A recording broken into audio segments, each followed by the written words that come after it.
إليه بذبح القربان وحرنا النهر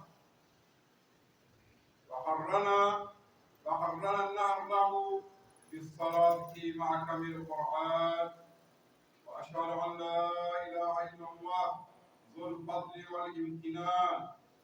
وأشهد أن محمدا عبده ورسوله المصطفى على كل إنسان صلى الله عليه وسلم وعلى آله وأصحابه ومن تبعهم بإحسان وسلم تسليما كثيرا. أما بعد، أيها الناس، اتقوا الله تعالى وتقربوا إليه بذكر الله، فإنها سنة أبيكم إبراهيم الذي أمرتم باتباع ملته وسنة نبيكم محمد صلى الله عليه وسلم. وقد كان يضحى منذ هجرته إلى المدينة عن محمد وآل محمد، فكانت الأضحية مشروعة بكتاب الله وسنة رسول الله وبإجماع علماء المسلمين، وبها يشارك أهل البلدان حجاج البيت في بعض شعائر الحج. والحجاج يتقربون إلى الله بسبيل الهدايا، وأهل المدينة وأهل البلدان يتقربون إليه بسبيل الضحايا. وهذا من رحمة الله بعباده، حيث لم يحرم أهل البلدان الذين لم يقدر لهم الحج من بعد شرائعه. فادعوا أيها المسلمين عن أنفسكم وعن أهلكم تعبدا لله تعالى وتقربا إليه واتباعا لسنة رسوله صلى الله عليه وسلم. والواحد من الغنم تجزي عن الرجل وآل بيته الأحياء والأموات. ومن الخطأ أن يدعى الإنسان عن أمواته من عند نفسه ويترك نفسه وأهله الأحياء.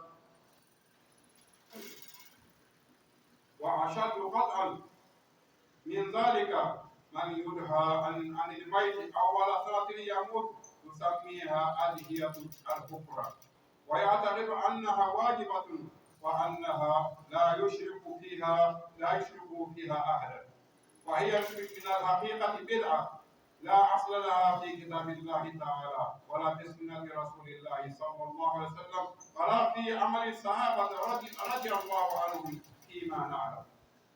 وقد حذر النبي صلى الله عليه وسلم أمته عن البدع وقال كل بدعة ضلالة، ومن كان عنده وصايا بهداه فليعمل بها كما ذكر الموسي، فلا يدخل مع أصحابها أحدا في ثوابها ولا يخرج منهم أحدا. وأن يسمى أصحابها فلينهها عن وصية فلان وفلان، فإن نسيها فلينهها عن وصية فلان وفلان، ويدخل كل من ذكر الموصي. فإذا كان رب الوصية لا تكفي للأضحية فتبرع الموصي لتكميلها للمسلم، فتبرع الوصي بتكميلها للموصي فهو على خير، وإن لم يتبرع فلا إثم عليه. Gloire à Allah, Seigneur de l'univers, nous glorifions, nous déplorons son secours, nous demandons son pardon. La guidance est dans sa main, Allah guide qui il veut. Celui qui a été guidé par Allah ne trouvera pour personne pour l'égarer. Allah nous guide dans les trois chemins. Celui qui a été égaré par Allah, non plus on ne trouvera personne pour le guider, qu'Allah nous éloigne de l'égarement. Nous attestons qu'Allah est unique dans son être. Il est seul et unique dans son être. Il est seul et unique dans sa divinité. Il est seul et unique dans son adoration et il est seul et unique dans ses noms et attributs. Gloire à Allah qui a légiféré pour ses serviteurs de se rapprocher vers lui en égorgeant des offrandes. En égorgeant des offrandes. Et il a joint à l'immolation de ces offrandes-là, par quoi? Par la prière. Dans son saint livre, dans son noble livre qui est le Coran, nous attestons, j'atteste et je témoigne qu'il n'y a des divinités prêts et dignes d'adoration si ce n'est qu'Allah subhanahu wa ta'ala seul. Il est le détenteur de la grâce et de quoi? De la générosité. Et je témoigne que Mohammed sallallahu alayhi wa sallam est son serviteur et messager. Il est l'élu et le choisi d'Allah sur toutes les créatures. Qu'Allah augmente sur lui et sa noble famille ainsi que ses compagnons fidèles, bénédiction et salut. Et ainsi que tous ceux qui ont suivi leur trace jusqu'à la fin des temps, jusqu'au jour de la résurrection. Oh les hommes, serviteurs d'Allah, craignez Allah subhanahu wa ta'ala. Approchez-vous d'eux vers Allah en faisant quoi? En épogeant des sacrifices de la fête. Comme vous avez été recommandé de suivre la confession du prophète Ibrahim, de notre père Ibrahim alayhi salam. Et aussi c'est la voie du prophète Muhammad sallallahu alayhi wa sallam. Depuis qu'il s'est émigré de la Mecque pour aller à Médine, il n'a cessé de faire le sacrifice. Quand la fête arrive, ce qu'on appelle la fête des Tabaski, le jour de la fête, le prophète n'a cessé d'égorger 2 béliers. Un bélier pour lui-même et sa famille, et un bélier pour sa communauté. Parmi les gens de sa communauté, ils n'auront pas les moyens de faire sortir le sacrifice. Donc, inutile de s'endetter lorsqu'on n'a pas les moyens, parce qu'on a envie de faire un sacrifice, on a envie de faire sortir un animal pour l'égorger, alors que tu n'as pas les moyens. Inutile de s'endetter si tu n'as pas les moyens. Et le prophète sallallahu a déjà sacrifié, il a déjà sacrifié pour toute sa communauté qui n'auront pas les moyens d'acheter un animal pour l'égorger le jour de la fête. Mais lorsque tu as les moyens, ne sois pas aussi avare. Parce que sache que Allah a placé dans ce sacrifice-là beaucoup de grâce. Il y a beaucoup d'intérêt et beaucoup de bénéfices en égorgeant un sacrifice le jour de la fête. Lorsque tu as les moyens. Donc le prophète sallallahu alayhi wa sallam a égorgé pour lui-même et aussi pour sa communauté, parmi sa communauté, les gens qui n'auront pas les moyens d'égorger. Chaque fête, le prophète égorge 2 béliers, un pour lui-même et sa famille et un autre pour sa communauté. Le fait de faire un sacrifice le jour de la fête, cela a été légiféré par Allah dans le Saint-Coran et le prophète Muhammad sallallahu alayhi wa sallam l'a dit dans sa sunna et l'unanimité des détenteurs de la science islamique sont tous unanimes. Ils sont tous unanimes là-dessus que pour celui qui en a les moyens, il doit le faire sortir. C'est pourquoi? C'est pour que ceux qui n'ont pas eu la chance d'aller faire le pèlerinage, alors ils puissent s'associer aux pèlerins dans certains des rites du pèlerinage. C'est une grâce d'Allah. Tu n'es pas parti à la Mecque, mais ce que les pèlerins sont en train de faire, certains rites de ce que les pèlerins sont en train de faire à la Mecque, toi aussi, de ton village, qui est en train de faire la même chose. Les pèlerins, et ils vont se rapprocher par Dieu en égorgeant des dons, ce qu'on appelle les hadiyas. C'est un don qu'on doit apporter soit de chez soi ou bien l'acheter à la Mecque pour offrir sa viande aux pauvres de quoi? Aux pauvres des lieux saints. Aux pauvres des lieux saints. Et toi-même, étant pèlerin qui a le droit de manger, si tu as eu la possibilité de manger, à partir de l'animal que tu vas égorger, pour toi-même c'est permis. Une partie de cette viande va être offerte à ceux qui habitent les lieux sacrés. Mais quant à nous autres, ceux qui ne sont pas partis à la Mecque, ou bien qui sont à la Mecque, mais qui n'ont pas fait de pèlerinage, ou qu'ils soient dans ces mondes-ci, qui sont des musulmans, eux, ils vont se rapprocher vers Dieu en faisant quoi? En égorgeant des sacrifices qu'on appelle d'ahya. Lorsque tu as les moyens, tu dois le faire pour t'associer, pour nous associer à certains rites que les pèlerins sont en train de vivre pendant le pèlerinage.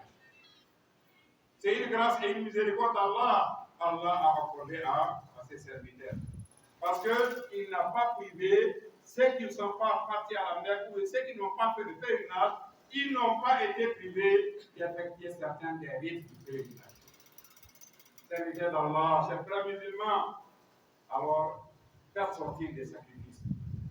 Faites sortir des sacrifices pour vous-même. Si vous avez les moyens, égorgez un animal pour vous-même et pour votre famille. ceux qui sont vivants et même ceux qui sont morts, qui font partie de votre famille. Alors, faites l'intention à ce que le sacrifice que je suis en train d'égorger, le derrière l'animal que je suis en train d'immoler, alors, il faut en formuler l'intention que c'est pour toi-même et ta famille, ceux qui sont vivants et aussi ceux qui sont morts. Alors, mais c'est une erreur de la part de certaines personnes qui vont sortir les sacrifices pour leurs parents qui sont morts alors qu'ils n'ont pas fait pour eux-mêmes.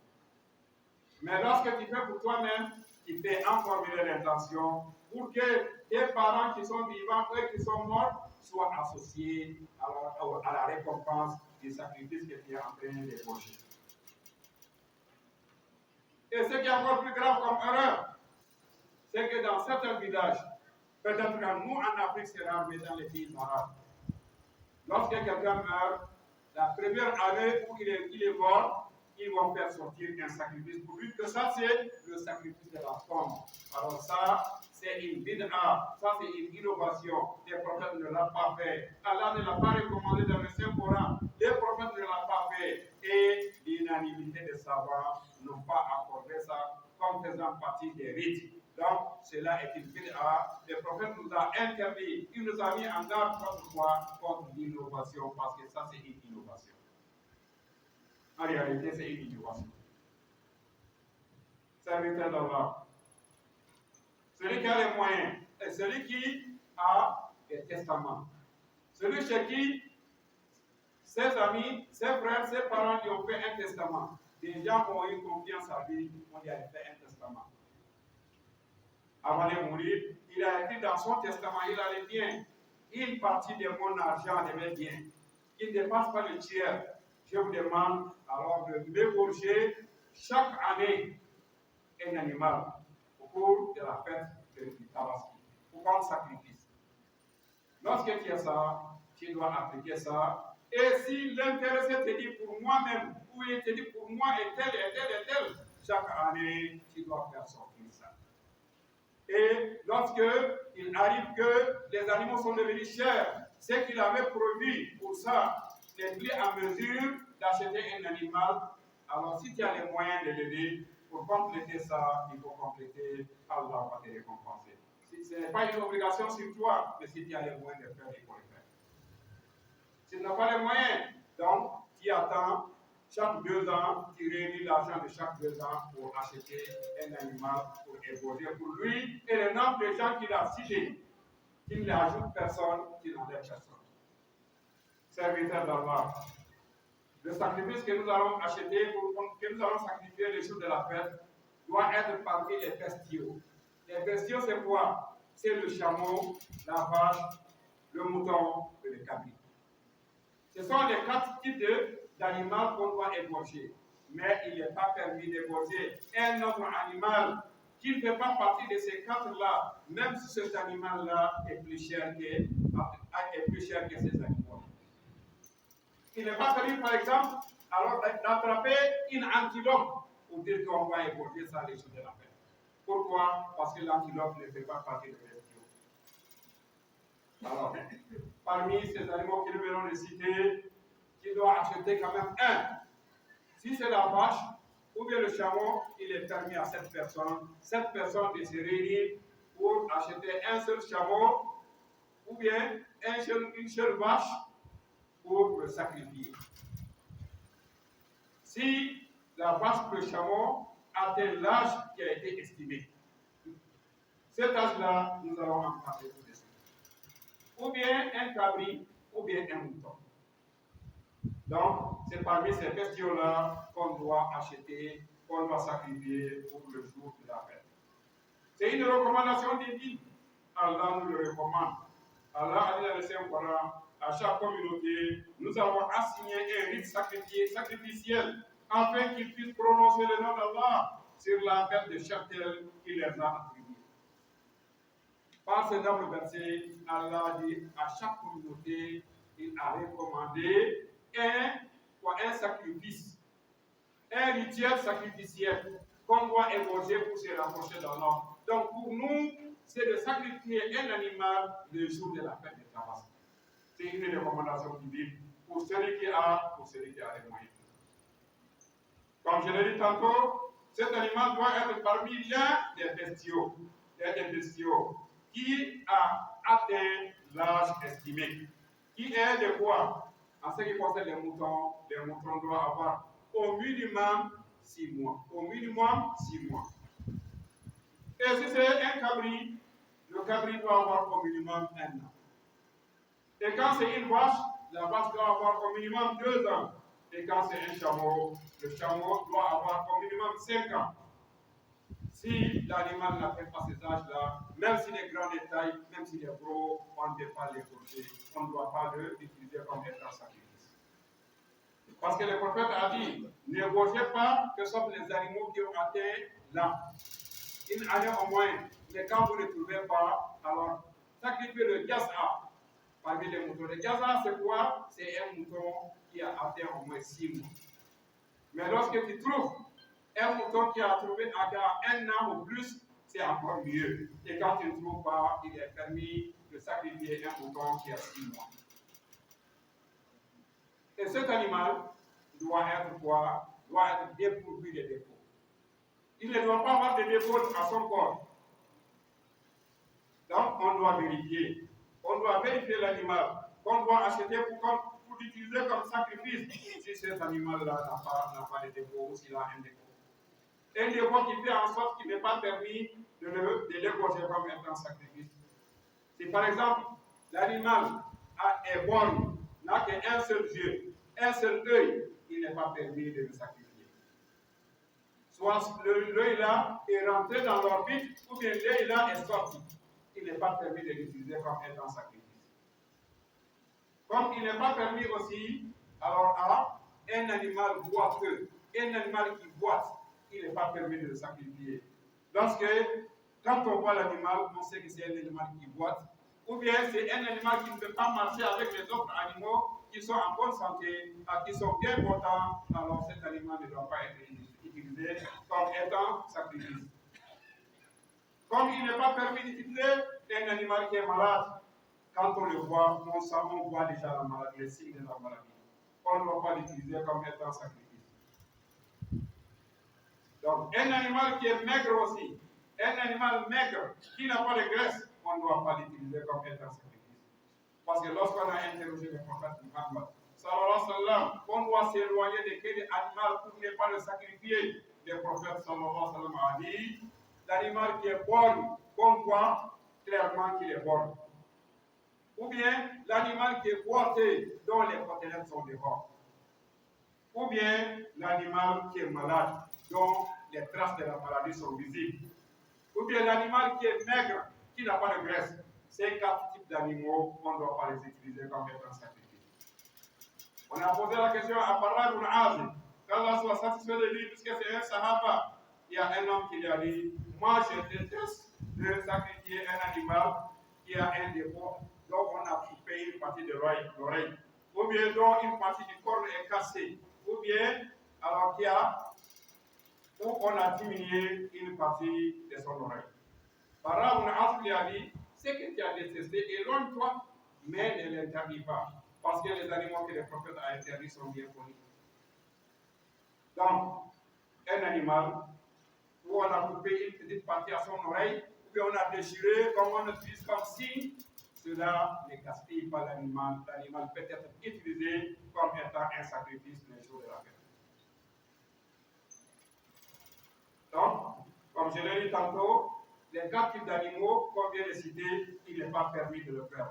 Mais lorsqu'un animal a un défaut, qui est plus grave que ces 4 types d'animaux, cela devient encore plus grave, on ne doit pas l'utiliser. Nous avons parlé du borgne, mais lorsque l'animal est aveugle, c'est encore plus grave. Un animal aveugle, on ne doit pas l'utiliser comme étant sacrifice. Nous avons parlé du boiteux, un animal qui boite. Mais si l'animal a un pied qui est coupé, c'est encore plus grave, on ne doit pas l'utiliser comme étant sacrifice.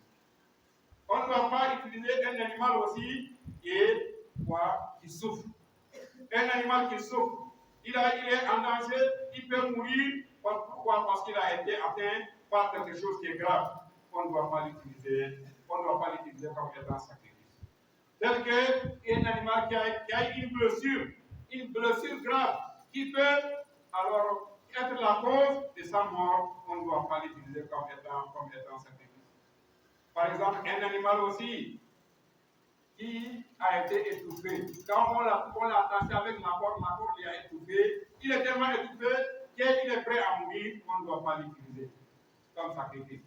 Un animal qui est tombé d'une pente aussi, l'animal est tombé sur une maison, il est monté sur une maison et il a sauté. Quand il est tombé, il est dans danger, il est en train de mourir, on ne doit pas on doit dire, avant qu'il ne meure, il faut égorger pour qu'il soit ton sacrifice. Ce genre d'animal, on ne doit pas l'utiliser comme étant sacrifice. Donc, tout ce qui est défaut, tout ce qui est maladie, tout ce qui est danger, qui a atteint l'animal, qui peut causer sa mort, il n'est pas permis de l'utiliser comme étant sacrifice. À travers le hadith que nous venons de dire, hadith que le prophète sallallahu alayhi wa sallam a dit. Donc, il faut sacrifier un animal qui n'a pas de défaut. Il faut cet animal-là, il faut bien le garder. Il faut bien le nourrir. Bienheureux ceux qui achètent les animaux 4 mois, 5 mois, 6 mois avant, qui les font nourrir, quand ils les voient, c'est beau à voir, c'est joli à voir. Nous aimons ceux qui sont beaux, ceux qui sont bien, et c'est ce que Allah aime aussi. Il veut sacrifier un animal, sacrifie un animal que lorsqu'on voit, on est content. Et sache que ce genre d'animal, c'est ce que Allah aime aussi. Et vérifie très bien les animaux que tu as de sacrifier, pour que tu ne sacrifies pas un animal qui a un défaut qui est grave, qui fait en sorte que l'animal ne peut pas être permis comme étant sacrifice. Donc, vérifions nos animaux avant de les sacrifier. On doit sacrifier un animal qui n'a pas de défaut, ou bien qui n'a pas de défaut grave. Lorsque l'animal a un défaut grave, ou l'animal est en danger de mort, on ne l'utilise pas. أقول قولي هذا وأستغفر الله لي ولكم ولسائر المسلمين من كل ذنب فاستغفروه إنه هو الغفور الرحيم. الحمد لله رب العالمين والصلاة والسلام على أشرف المرسلين وعلى آله وأصحابه والتابعين لهم بإحسان إلى يوم لا ينفع مال ولا بنون إلا من أتى الله بقلب سليم. وبعد، فأما مقطوعة الألية من الدار فلا يجزي في الأضحية، وإن كانت من نوع الألية لا أصل لها أي من الأصل الخلقة فلا بأس بها، وتجزي الأضحية بما نشب ضرعها من كبر أو غيره. إذا لم تكن مريضة مرضا بينا وتجزي التضحية بما سقطت صناياها وانكسرت، وكلما كانت الأضحية أكمل في ذاتها وصفاتها وأحسن منظرا فهي أفضل، فاستكملوها واستحسنوها وطيبوا بها نفسا واعلموا أن الأضحية فضل، أن الأضحية أفضل من صدقة بثمنها لأنها شعيرة من شعائر الله. Gloire à Allah, Seigneur de l'univers. Le salut et bénédiction sur notre bien-aimé, le prophète Muhammad, son noble famille et ses compagnons fidèles, et ceux qui ont suivi leurs traces jusqu'au jour de Yom al-Qiyamah. Serviteur d'Allah. Mais quant à un animal qui a l'arrière coupé, toute l'arrière est coupée, c'est un animal, on ne doit pas l'utiliser comme étant sacrifice. Mais si c'est un animal, sa nature même, il n'a pas d'arrière, il est né comme ça, il est permis de l'utiliser comme étant sacrifice. Il est permis aussi d'utiliser un animal dont les mamelles sont secs à cause de la vieillesse, si elle n'est pas malade. Si elle n'est pas malade, c'est à cause de l'âge seulement que les mamelles sont devenues secs qu'on peut l'utiliser comme étant sacrifice. On peut l'utiliser comme étant sacrifice. On peut utiliser un animal dont les dents ont quitté. Les dents sont cassées, ou bien les dents ont été arrachées, on peut l'utiliser. Mais sachez que à chaque fois que l'animal est plus complet, à chaque fois que l'animal est plus joli, à chaque fois que l'animal est sans défaut, c'est encore plus mieux. Si tu as la possibilité d'avoir un animal qui n'a aucun défaut du tout, c'est ce qui est mieux. Mais certains petits défauts font en sorte que l'animal est permis. Mais quand le défaut devient grave, beaucoup grave, dans ce cas, l'animal n'est pas permis. Et il est mieux de sacrifier l'animal que de faire un sacrifice par son prix. Pour dire que bon, au lieu que je dégosse un animal, L'animal coûte 100 000 francs. Moi, je vais sacrifier 100 000 francs dans le chemin de Dieu. Je vais donner à un pauvre. Non. Sache que c'est un rituel. Un rituel qu'Allah a recommandé. Tu ne peux pas faire ça alors que tu as la possibilité de trouver un animal pour les prochains. Et tu ne dois pas dire aussi, parce que cette année-là, les gens sont pauvres, ils sont en difficulté. Moi, je préfère donner l'argent aux gens alors que de leur donner la viande. Non, non, ne fais pas ça. Il y a une année au temps du prophète Muhammad, sallallahu alayhi wa sallam, il y avait la pauvreté. Et cette année-là était une année dure. Mais le prophète n'a pas dit, cette année-là c'est dur. Donc, l'argent que vous faites pour acheter les animaux, offrez-les aux pauvres. Le prophète n'a pas dit ça. Par contre, il a dit, l'année-là, il a dit, quand vous égorgez vos animaux-là, quand vous les égorgez, ne conservez pas la viande durant plus de 3 jours. C'était pourquoi? Pour que les gens ne gardent pas toute la viande chez eux, alors que les autres souffrent de les donner le sacrifice. Parce que l'animal qu'on égorge là, il est mieux de le partager en trois. La famille mange une partie. On donne une partie aux amis et aux voisins et une partie aux pauvres. Si toute la famille mange tout aussi, il n'y a pas de problème. Si on sacrifie tout aussi, ce n'est pas grave. On achète une autre viande pour la famille, tout ça là n'est pas grave. Mais il est mieux de le partager en 3 parties. Une partie pour la famille, une partie pour les amis et voisins et une partie pour les pauvres. C'est la meilleure façon. Mais l'année suivante, alors les Sahaba ont posé la question au prophète. Le prophète a dit non. L'année dernière était une année dure. Voilà pourquoi j'ai dit de ne pas conserver la viande durant plus de 3 jours. C'est pour que vous faites des sacrifices avec cette viande-là, aux pauvres. Mais cette année, il y a la facilité. Vous pouvez conserver la viande de votre animal autant que vous voulez.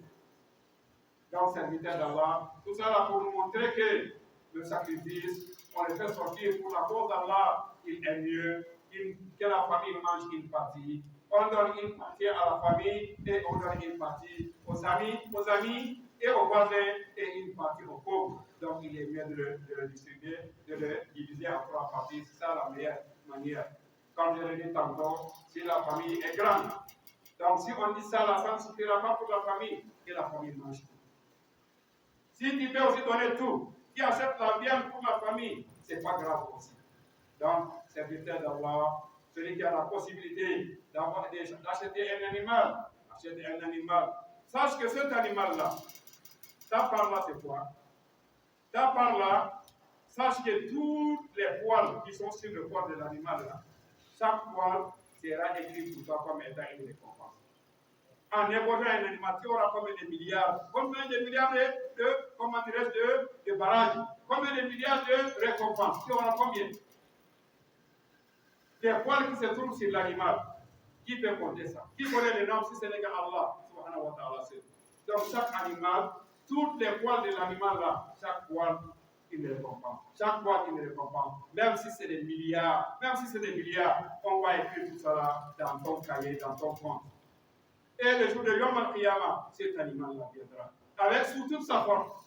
Cet animal-là va venir sous toute sa force le jour de Yom al-Qiyamah. Donc ne soyons pas avares. Alors que Allah nous a gratifié, Allah nous a donné les moyens de pouvoir acheter un animal pour le sacrifier le jour de la fête. Faisons-les pour faire vivre la sunna du prophète Muhammad sallallahu alayhi wa sallam et la confession de notre père Ibrahim alayhi salatu wa salam. اللهم اعز الاسلام والمسلمين واذل الشرك والمشركين ودمر اعداء الدين وانصر عبادك الموحدين. اللهم صل على محمد وعلى ال محمد كما صليت على ابراهيم وعلى ال ابراهيم وبارك على محمد وعلى ال محمد كما باركت على ابراهيم وعلى ال ابراهيم انك حميد مجيد. سبحان ربك رب العزه عما يصفون وسلام على المرسلين والحمد لله رب العالمين. Sachez que demain c'est Arafat. Je n'ai le jour de Arafat, les prophètes